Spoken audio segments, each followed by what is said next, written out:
limitations और disadvantages of dimensional analysis. This is important for class 11th students, है ना. ये नोट्स बनाने के लिए मैं पॉइंट्स इसमें देता जाऊँगा. And important for NEET JEE also, क्योंकि देखिए ऐसा है कि MCQ जहाँ हैं, मतलब मल्टीपल चॉइस क्वेश्चंस जहाँ हैं, तो कब कौन सा इन्फॉर्मेशन आपके काम आएगा सॉल्व करते समय ये कहना मुश्किल है. इसलिए जो भी पॉइंट्स मैं दे रहा हूँ उस पर कोई न्यूमेरिकल नहीं सॉल्व मैं करूँगा, मगर जो पॉइंट्स मैं दूंगा उसको आप ठीक से समझ लेंगे तो आगे आपको हेल्प मिलेगा. So welcome to AMIT academy of motivation and interesting teaching. मैं अमित कुमार. ठीक है, इसको हम लोग एक एक पॉइंट्स में आपको देता जाता हूँ और उसको फिर नोट करते जाएंगे, समझाता जाऊँगा, है ना. देखिए फर्स्ट पॉइंट है, it tests the dimensional validity but not the exact relation between physical quantities. Physical quantities काफ़ी लंबा वर्ड हो जाता है, तो शॉर्ट में हमने इसको मैं PQ में लिखता हूँ. पिछले वीडियोस में हमने बताया था, है ना. समय बचाने के लिए हमने पॉइंट्स आपको पहले दे दिया. आप जो नोट्स बना रहे हैं बच्चे, उसको आप नोट कर लेंगे, है ना. It taste the dimensional validity, मतलब ये डायमेंशनल वैलिडिटी जरूर बताता है. डायमेंशनल एनालिसिस किसी फिजिकल क्वांटिटी के बीच के रिलेशन में, है ना, लेकिन एग्जैक्ट जो रिलेशन है वो नहीं बता पाता उसका डायमेंशनल वैलिडिटी. जैसे देखिए हमने पहले भी इसको एग्जाम्पल में दिया था कि S बराबर UT प्लस हाफ AT², है ना. ये डिस्प्लेसमेंट का फॉर्मूला है ना. S equal to UT plus half AT². इसका अगर हम डायमेंशन देखते हैं, है ना, तो इसका जो डायमेंशन होगा वही डायमेंशन इसमें देखिए क्या, वो हाफ 1/2 ये डायमेंशन लेस है. ये दिस इज शॉर्ट में मैं डायमेंशन को DIM लिखता हूँ. दिस इज डायमेंशन लेस, है ना. इसलिए इससे कोई फ़र्क नहीं पड़ता. अगर इसकी जगह 1/2 की बजाय अगर मैं कुछ ना दूँ या फिर 1/4 लिख दूँ, है ना, तो इसमें कोई फ़र्क नहीं पड़ेगा, है ना. इसलिए इसको ये जो है डायमेंशनल एनालिसिस जो है एग्जैक्ट रिलेशन नहीं बता पाता है. इसको अगर नहीं लिखते हैं तो भी डायमेंशनल फार्मूला वही आता है, लिखते हैं तो भी आता है वही, है ना, या कुछ फिगर बदल देते हैं, है ना. तो ये चीज़ यही आपका है कि फिजिकल क्वांटिटीज़ के बीच का ये एग्जैक्ट रिलेशन नहीं बता पाता है ना. ये एग्जाम्पल में पहले भी दिया हूँ, है ना. बढ़े आगे.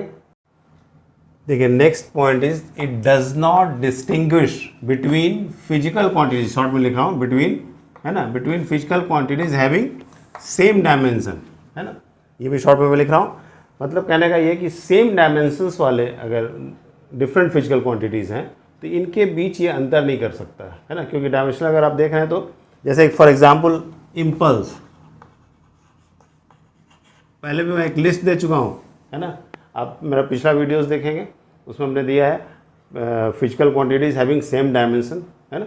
वहाँ पर आप देखेंगे जैसे इम्पल्स है. इम्पल्स क्या होता है भाई, तो फोर्स इनटू टाइम. तो क्या हो जाएगा, अगर फोर्स का क्या होता है mL(T⁻²), है ना, और इसमें अगर T से हम मल्टीप्लाई करेंगे तो क्या हो जाएगा, ये -2 है, यहाँ 1 है ना. तो -2 + 1, तो क्या बच जाएगा यहाँ पर mL(T⁻⁻1) बचेगा, है ना. तो ये इम्पल्स का डायमेंशनल फॉर्मूला हुआ. अगर हम मोमेंटम लेते हैं, है ना, मोमेंटम, तो क्या होता है मास इंटू वेलोसिटी mv. तो देखिए क्या हो जाएगा, मास इंटू वेलोसिटी क्या होता है, वेलोसिटी कैसे लिखते हैं, मीटर पर सेकेंड, है ना. मतलब L/T, मतलब L इंटू T⁻⁻1. तो देखिए सेम आया ना दोनों का. तो क्या इसको देख के कोई भी आदमी नहीं बता सकता है कि ये जो हम लिख रहे हैं इम्पल्स लिख रहे हैं या मोमेंटम लिख रहे हैं. इस तरह के बहुत सारे एग्जाम्पल्स हमने सारा एक अच्छा लंबा लिस्ट दिया आपको, physical quantities having same dimensions करके, है ना. आप पिछला वीडियोस देख लेंगे. बढ़े आगे.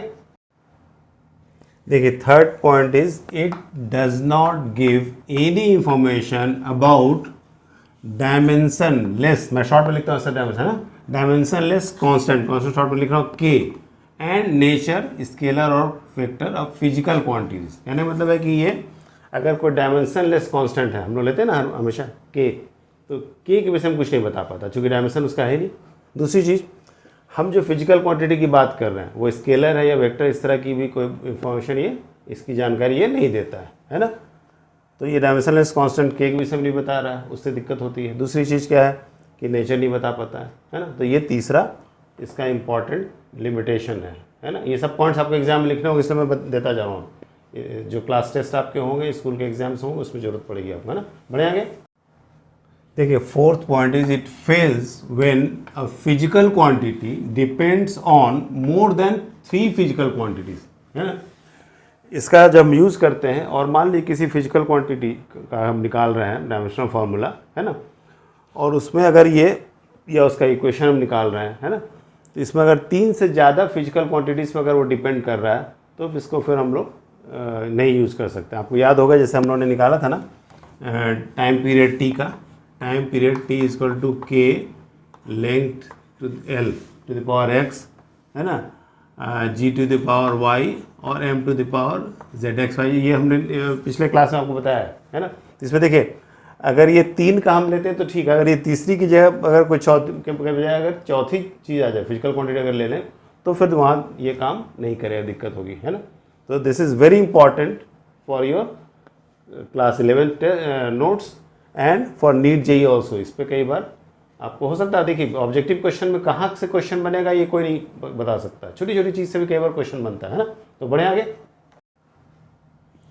देखिए, it is applicable only in case of power function, not in trigonometric, logarithmic और exponential functions. This is very important. देखिए क्या अभी हमने जो लिखा था, एक कैसे लिखा था, t is equal to K, dimensionless constant लिया था हमने, l to the power x, g to the power y और m to the power z लिखा था। देखिए पावर के फॉर्म में लिखा हमने, है ना।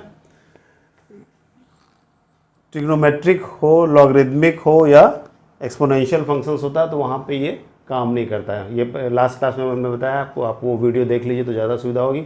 डायमेंशनलेस क्वांटिटीज़ का हमने एक लिस्ट दिया, उसमें एक्सप्लेन किया था। मैं फिर एक बार एक्सप्लेन करते रहा हूँ।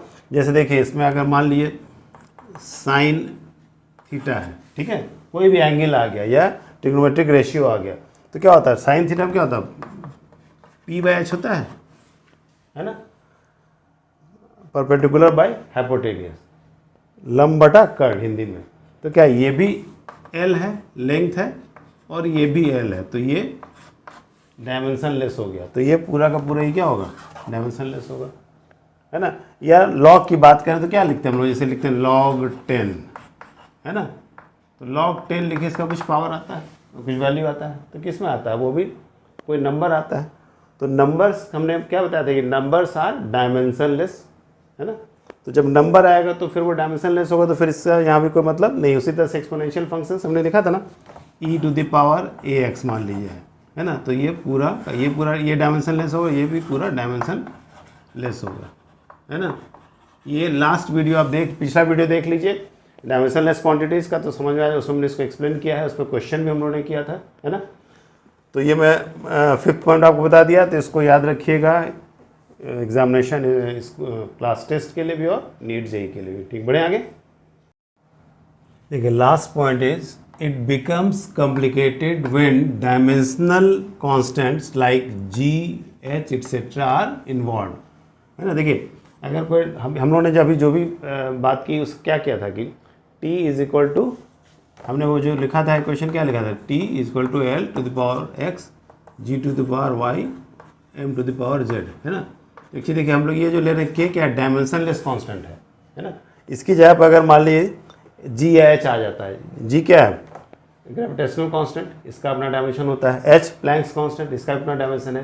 तो इस तरह का कोई अगर डायमेंशनल कांस्टेंट आ रहा है, डायमेंशनल लेस नहीं, डायमेंशनल कांस्टेंट अगर आ रहा है, तो फिर इसमें परेशानी होती है ना। तो यहाँ पर ये फेल कर जाता है। तो these are the 6 points and all are important for your school examination as well as NEET JEE, है ना। पॉइंट्स ध्यान रखें, तभी आप ऑब्जेक्टिव टाइप के क्वेश्चंस नीट जेई के सॉल्व कर पाएंगे, क्योंकि पता नहीं कब कहाँ पर आपको किसकी जरूरत पड़ जाए। तो बढ़े हम लोग आगे।